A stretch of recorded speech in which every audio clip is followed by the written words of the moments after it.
മുല്ലപ്പെരിയാറിൽ പുതിയ dam DPR അന്തിമഘട്ടത്തിൽ. Tamil Nadu കനിഞ്ഞാൽ 5 വർഷത്തിനകം പുതിയ അണക്കെട്ട് എന്ന റിപ്പോർട്ടുകൾ പുറത്തു വന്നതോടെ ഒരിടവേളയ്ക്ക് ശേഷം മുല്ലപ്പെരിയാർ സജീവ ചർച്ചയാവുകയാണ്. മുല്ലപ്പെരിയാറിൽ പുതിയ ഡാം നിർമ്മിക്കുന്നതിന്റെ ഭാഗമായി വിശദ പ്രൊജക്ട് റിപ്പോർട്ട് തയ്യാറാക്കുന്നത് അന്തിമഘട്ടത്തിൽ. 1.5 മാസത്തിനകം DPR പൂർത്തിയാക്കാനാണ് ജലവിഭവ വകുപ്പിന്റെ തീരുമാനം.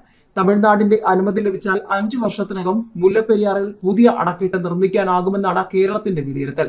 1300 കോടി രൂപയാണ് പുതിയ ഡാമിന്റെ എസ്റ്റിമേറ്റ് കണക്കാക്കുന്നത്. DPR തയ്യാറാക്കുന്നത് 2ാം തവണയാണ്. ആദ്യ DPR 2011 തയ്യാറാക്കിയത്. പ്രളയ ഭീഷണിയും ഭൂചലനവും പ്രതിരോധിക്കാൻ കഴിയുന്ന തരത്തിലുള്ള പുതിയ ഡാമിന്റെ രൂപകൽപ്പന ഇറിഗേഷൻ വകുപ്പ് ഇന്റർ സ്റ്റേറ്റ് വാട്ടേഴ്സ് ചീഫ് എഞ്ചിനീയറുടെ നേതൃത്വത്തിലാണ് തയ്യാറാക്കിയത്.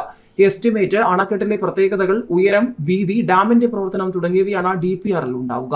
ISW ചീഫ് എഞ്ചിനീയർ ചെയർമാനും irrigation design and research board chief engineer vice ചെയർമാനും 10 അംഗങ്ങളും ഉൾപ്പെടുന്ന സമിതിയാണ് DPR തയ്യാറാക്കുന്നത്.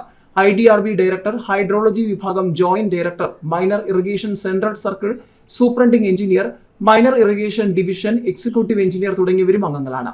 DPR തയ്യാറാക്കുന്നത് 2021 സർക്കാർ ഉത്തരവിറക്കിയെങ്കിലും തുടർ നടപടികൾ വൈകി. പുതിയ DPR തയ്യാറാക്കിയ ശേഷം കേന്ദ്ര ജല കമ്മീഷന്റെയും കേന്ദ്ര വനം പരിസ്ഥിതി മന്ത്രാലയത്തിന്റെയും അനുമതിക്കായി കേരളം സമർപ്പിക്കും. ജനുവരിയിൽ ഗവർണർ ആരിഫ് മുഹമ്മദ് ഖാൻ നടത്തിയ നയപ്രഖ്യാപന പ്രസംഗത്തിൽ മുല്ലപ്പെരിയാറിൽ പുതിയ ഡാം നിർമ്മിക്കുമെന്നും വ്യക്തമാക്കിയിരുന്നു.